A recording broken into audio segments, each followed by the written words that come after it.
Yo, what is going on, guys? Welcome back to another video on the channel. Today, we're going to be going over some movement tech, ways that you can use the map to your advantage and be able to get around the map more efficiently. If you find this video helpful, make sure you guys hit the subscribe button, drop a like and a comment down below. We're on the way to 1K subscribers. We're less than 400 away, so let's try to get there. Now, if you guys got any other tips that you might have, drop them in the comments because I'm always willing to learn from you guys as well. Now, first, what we want to talk about is a little bit of PvP, right? If you watch some of the best players in the world, and I'll be honest, I think some of the best players in the world right now are Tfue and Cloaksy, so I like to model my game off of them. The only difference is I'm a controller player, so this does affect a couple things that I'm going to show you, but I'm going to teach you the skills so you will be able to master it yourself. You can always come into practice mode. Now, one of the things I like to do is I like to run the Toro, okay? It's very effective if you use it correctly, okay? Now, when you're using a Toro, one of the things that you need to be implementing is going to be the slide dodge roll. It throws people off big time. So now, obviously, you got your regular slide, right? You could shoot, do that kind of stuff. But if you want to be able to use the map to your advantage, whether you're taking cover, right here is not the best spot to be able to do it. But what you're going to want to do is you're going to want to slide, and then you're going to want to hold your left stick a direction and then hit your dodge roll button. So for instance, right here, I'm going to run in, I'm going to slide in, I'm going to shoot, and then I'm going to dodge out of the way. Now, the good thing about it is when I do the roll, I reload. Okay, so that helps out a ton, right? So let's come in, boom, jump back, just like that, okay?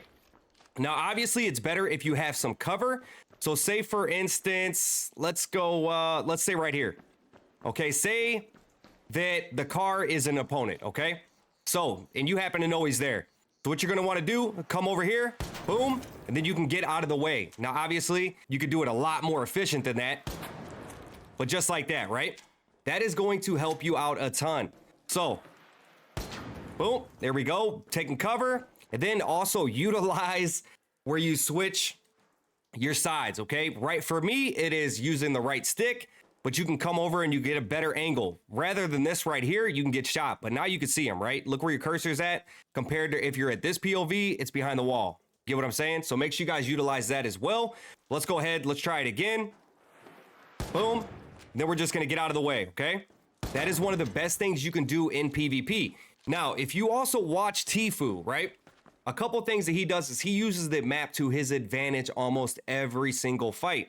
Whether he is using a pillar, obviously this one might not be the best, but it's good enough. You know what I mean? To just go ahead and peek shoot, right? Do a little bit of that. He does that very well. He also uses the map to his advantage, whether he's hopping on desk. I've seen him do this to where there was a stairway on Stella Maris, and it's coming up, right? And instead of somebody using a head glitch on him, he hopped onto a desk and had the height advantage. So having the height advantage is a very big thing that you can implement too, right?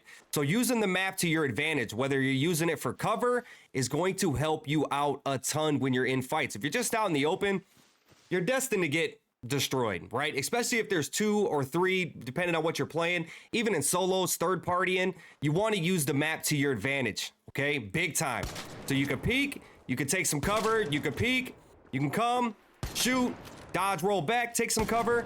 That is going to help you out a ton. Now, one of the other things is the snap hook. Now, I'll be honest, I have not mastered this. I'm working on it, but it is very hard on controller. If you are a mouse and keyboard player, you need to be implementing this into your game and you need to practice it. So the way it works, right? The way Tfue does it, and a lot of people, they put it in their safe pocket. That way you never lose it. Now, the way that this works is that if you just snap hook right here, right? I'm going to go up there and I'm not going to have my weapon out. Now, if you have your weapon out and then you snap hook and then you dodge roll backwards, when you get up top, you will have your weapon out because you're going to put it back into your safe pocket. I know you guys have seen him do this. It's very hard for me to do it on the controller, but I will show you. I've been practicing it. So obviously we need to snap hook up there. So I'm going to come over here. You can kind of do the flick on the controller, which makes it a little bit. Now, when you dodge roll back, you're going to want to hear it connect. As soon as you kind of hear it connect, you dodge roll backwards, and then you're going to go into your inventory and put it back into your safe pocket. When you get up top, you have your weapon out. So let's try it. So just like that, and obviously for me, it's kind of bad, but boom. Obviously, I fell, but you see, you get the idea, right? So let's go ahead. We'll try this again, and see if I can make it happen. So boom, we'll flick it up. Got that, and boom. See what I'm saying? So it comes in handy, but obviously on mouse and keyboard, it's way better. It is way better, but I'm trying to get it done on controller. It just takes a little bit to be able to figure out. Now here's another one of those tips. Same thing using the zip line, right? I just pretty much want to fall to the bottom and catch it at the end. So as you can see, boom, there we go. We got down way faster than just going down, and you could surprise opponents like that. Okay, so here is a really good, like you got to be careful when you're doing this. So pretty much you don't want to jump when you're coming out. You want to just fall straight down, right? And as you can see, you're going to fall down and then you're going to catch it right towards the end, and you get down way faster. So that's one of the things that you can implement, you just moving around the map at a different speed than everybody else. The next thing that we're going to be talking about is you can literally clamber your way down things. Now I had a guy that was with me, and he fell to the bottom. So you got to be very careful when you're doing this. Now, so what we want to do is we want to come here and drop like every 2, okay? Now, obviously I caught myself. So what you want to do to drop is you want to hit your crouch button. So let's try this now. We're going to go 2, catch myself, drop, 2, catch myself. Now, the last and final thing is if you're going in that is not a free loadout, you are making your own loadout, make sure you bring adrenaline shots. They are very important. They replenish your stamina so you can move along a lot faster, okay? Now, they're very easy to make. All you got to do is go to your medical lab, and you can craft them for some chemicals and some plastic parts. So make sure you're carrying these. I like to carry anywhere from 3 to 5, and I'm good to go. So make sure you guys are doing that. We will have a more advanced tutorial coming soon. So make sure you guys hit that subscribe button if this video helped you guys out. I'll see you guys on the next one. Peace out.